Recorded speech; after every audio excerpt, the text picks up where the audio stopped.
Hello guys, thanks for joining my channel and watching this unboxing today of this really special deck that's upcoming from Rockpool. It'll be released on the 4th of November this year. I haven't opened it yet, it's still in the cellophane. It arrived yesterday with others to review.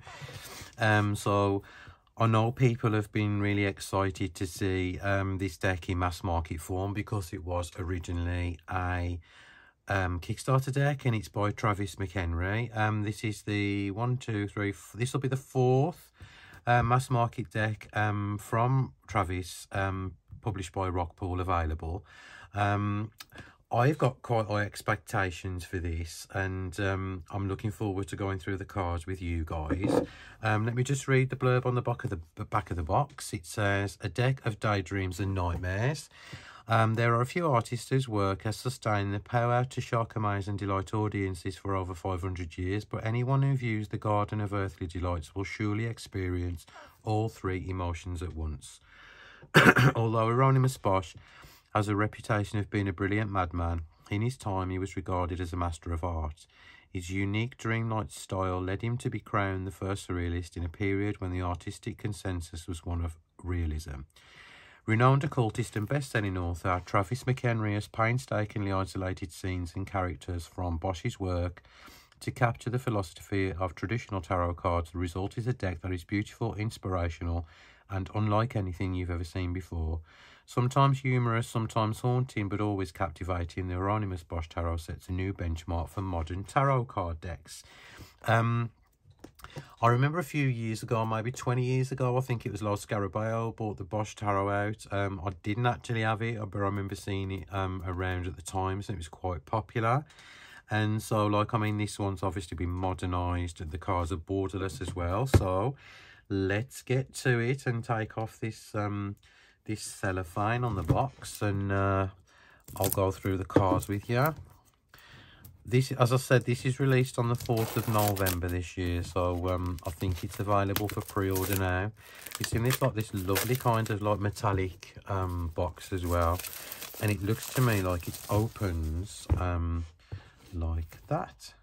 Oh, look at that. So you've got the Garden of Earthly Delights on the front as a triptych, and it's just lovely to see that artwork there. So you've got a little ribbon with a book, and obviously it'll go through. There's the introduction, which is on the back of the box, and then Travis says that how he actually rendered the cards as accurately as possible, and it looks it's going to be really good, I think. He said, "The guiding philosophy I used to create this deck was, what if Hieronymus Bosch had been commissioned to create the first tarot deck? What symbols would he use as suits for the minors? What figures might he consider as trump cards? And the tarot began, after all, as a game, and only later it was a tool as used for divination." And he pulled scenes and characters from Bosch's artwork. And so let's have a look. So you've got everything in the guidebook is in full colour, so a lovely guidebook, and there's a lot of text as well on the, just to kind of give you the meanings of the cards. So you've got the description, and then what the card could possibly mean. And so obviously here you go. I was just going to say, I know that the majors have been changed.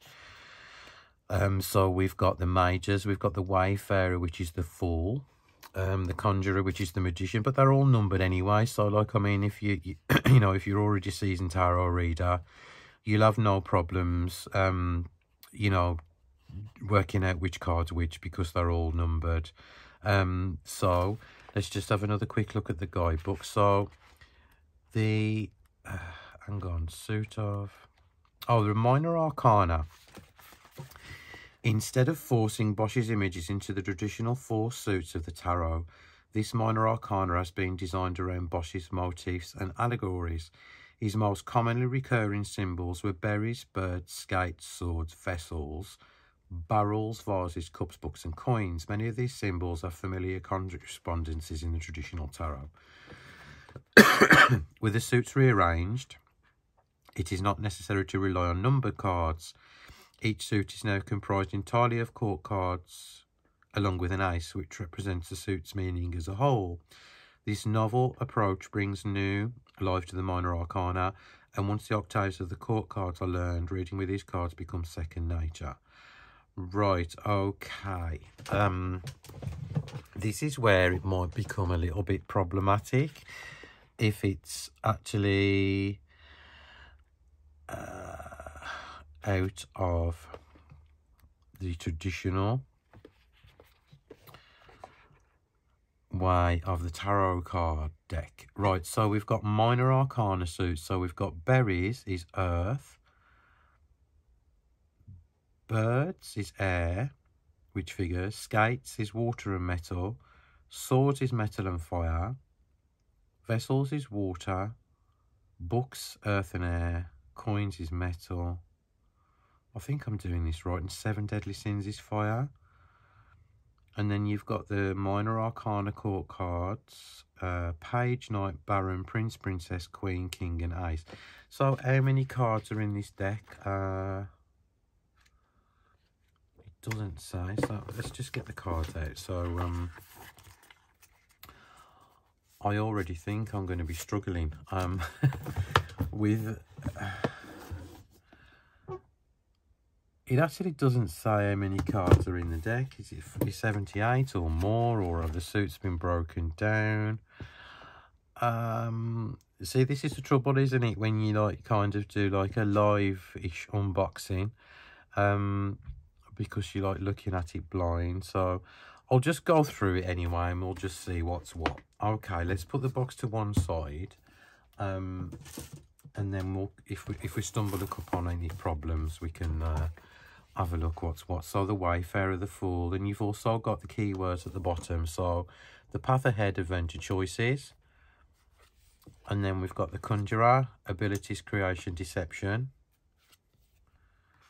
Mistress of Terror, control, submission, feminine power. Let me just get that. That's right, yeah. Virgin Mother, motherhood, caring, compassion, divine feminine. Kings of the East, that's the Emperor, stability, authority, gifts, male power.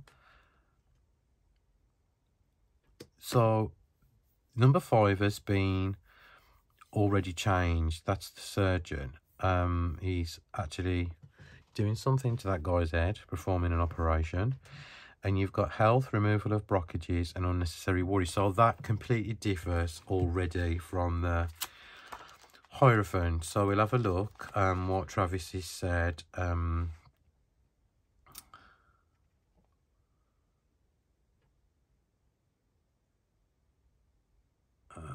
So this is all about blockages. So this is completely different from the traditional meaning in any of the, you know, schools of tarot, the Thoth, the Tarot de Marseille and the Rider-Waite-Smith.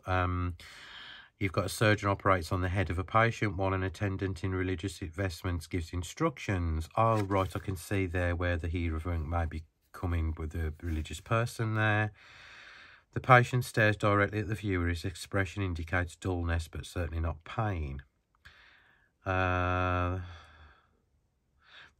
Suggests that the doctor in this painting may be more insane than the patient and is merely performing faith healings. Arguably, the modern wellness movement has largely usurped the historical role of faith healings. Crystals, essential oils and sage have replaced the king's touch and extreme unction.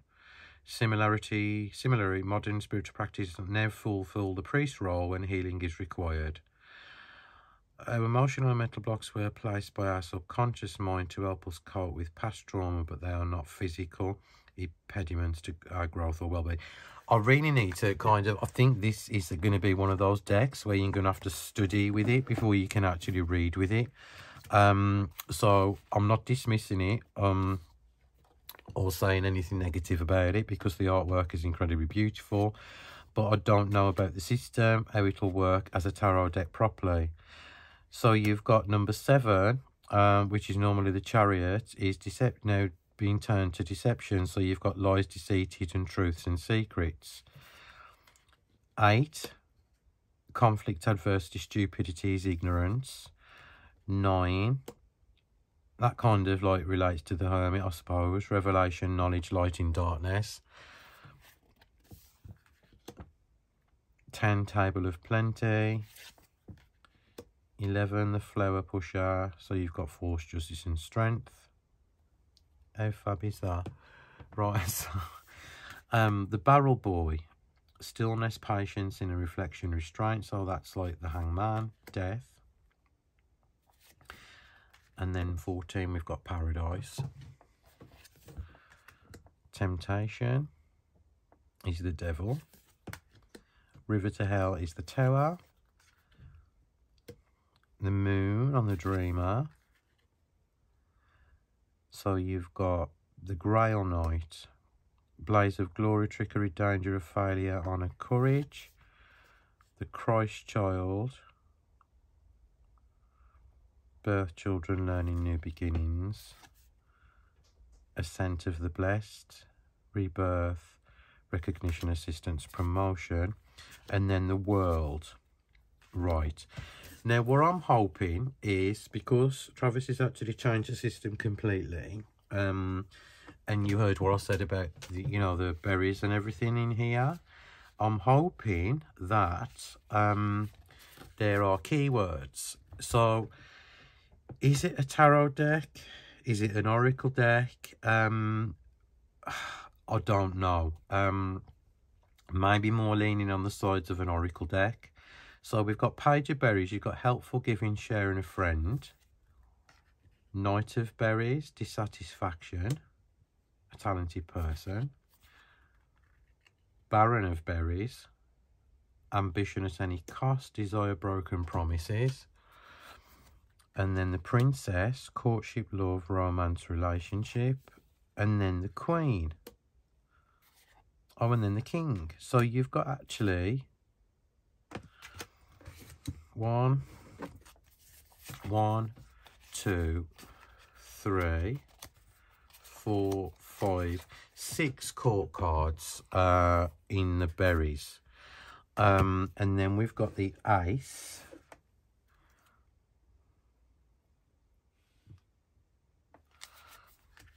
And then we've got like a Page of Birds, thoughtfulness, planning, melancholy, pause, the Knight, adventure, excitement, movement, the Baron, theft, concealment, running away, the Prince, and then the Queen. So obviously all the courts are first, and then we've got the King, and then the Ace. So on the skates, we should have the same Page and the Knight. The illustrations are so cool though, honestly. And I will say one thing, whether you kind of resonate with Travis's decks or not, I will kind of say one thing. He's not afraid to think outside the box, and he works hard as well to kind of like use these different systems and the things he comes up with. I have got the Occult Tarot. I could never use it. And also the Angel Tarot, I could never use either. But if you're into the 72 angels and demons, that would be perfect for use. But for me, it wasn't for me at all. I couldn't relate to, I couldn't get my head out of the tarot and what the cards meant and what the messages on the bottom of the cards mean either. But that was a different kind of deck. But I will say, he does remarkably well with his Kickstarters, and obviously it's nice to be able to get them at an affordable price when they're picked up by Rockpool.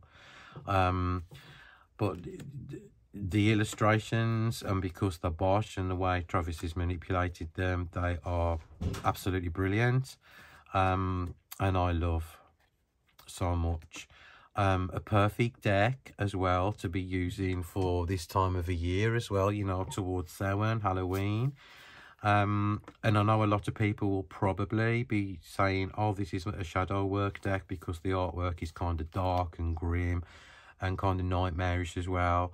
So this is probably a great deck for that kind of thing as well. So we're going through the knights to the baron, to the prince, and now we've got the queen, and now the king. So now we're on to the, so we've still got vessels left. So we've got the page of vessels, the knight of vessels, the baron of vessels, the prince, the queen, then the king, and then the ace. I think they are all... So basically you've got all these... There's no minors as such from 1 to 10 as we know them. And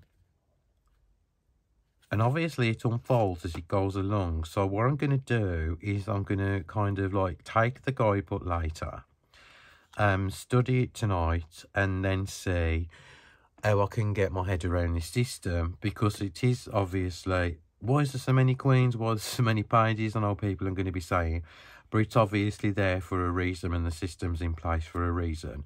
And I'm all about, you know, kind of like looking into new systems and stuff.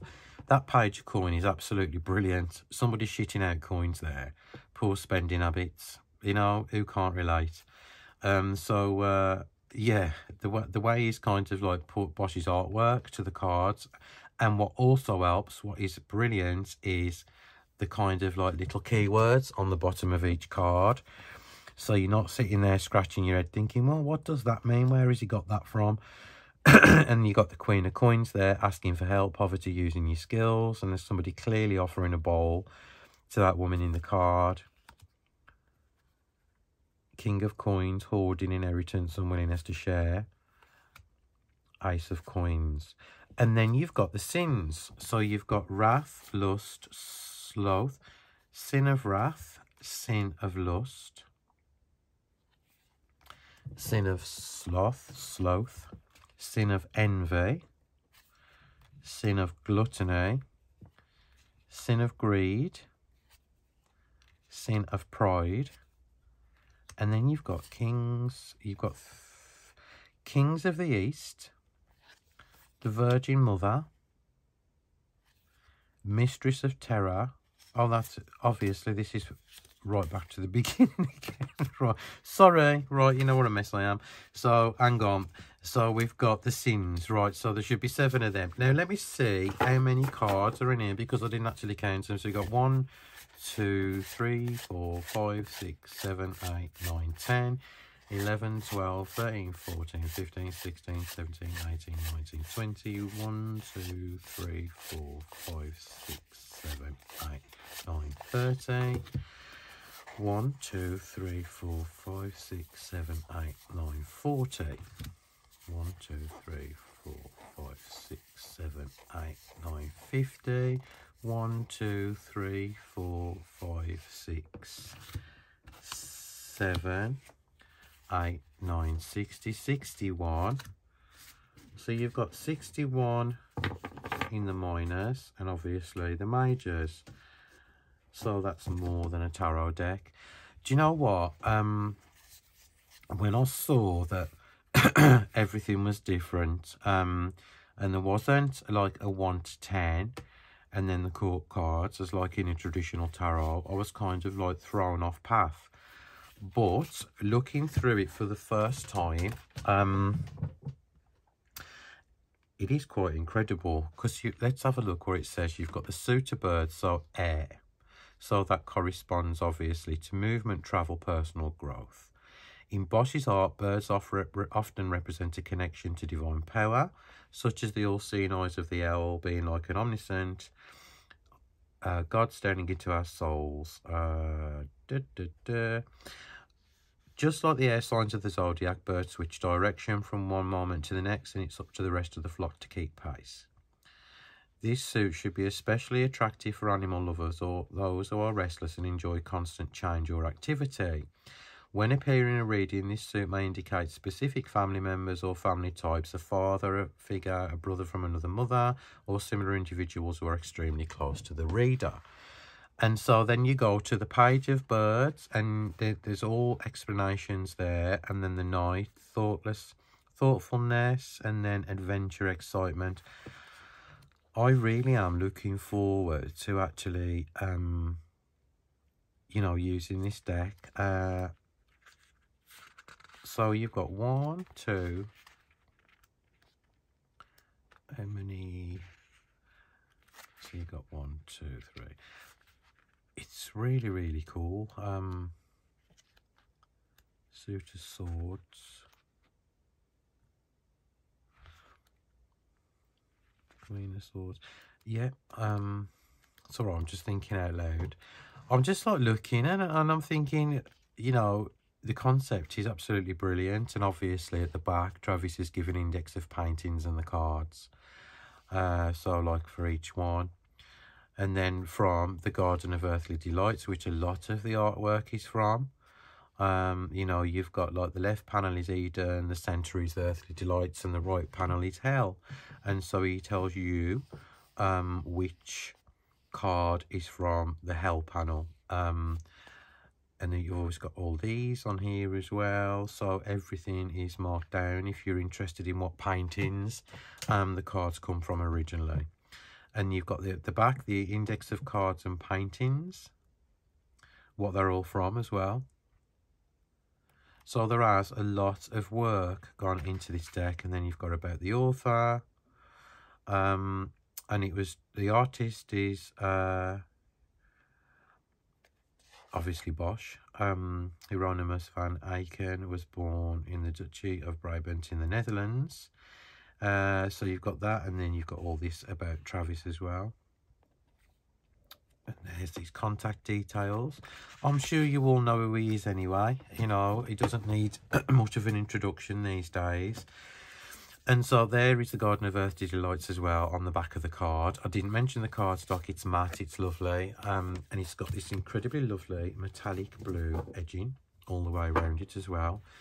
10 out of 10 to Rockpool again for the production quality and the kindness as well. I did say in my last video, the only people I was reviewing decks for, if the mass market publishers, is actually Rockpool, because they're incredibly lovely and I engage with them a lot. So I want to thank the guys over at the team for sending me some lovely decks and gifts. And this one is very, very nice, and I'm going to be studying it. And what I'm going to do, out of all fairness, is I'm going to come back on the weekend and I'm going to do a second part 2 review of how it reads and what I've got from it, how Bosch's artwork coincides with what Travis has said in the guidebook.